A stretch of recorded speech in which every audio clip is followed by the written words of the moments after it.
النهارده هعمل معاكم ترند الطحينة اللي بيعملوه المحلات برغيف عيش بلدي. هوريكم كل تكاته وكل حاجة فيه، وهقول لكم رأيي بصراحة فيه طعمه حلو ولا عادي، وكل حاجة هتلاقوها في الفيديو.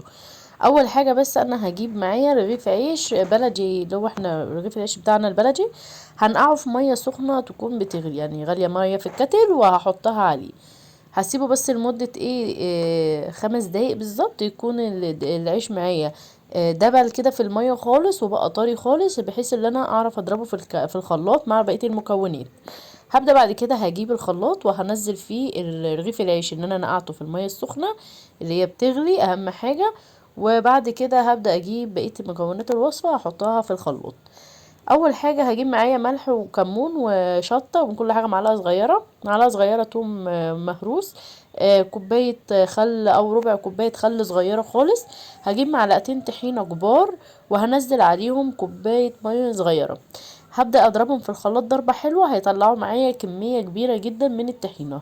بجد الوصفة كانت هايلة وطعمها فعلا ما تفترقش عن الطحينة العادية اللي انت ممكن تعمليها جنب السمك وجنب المشويات.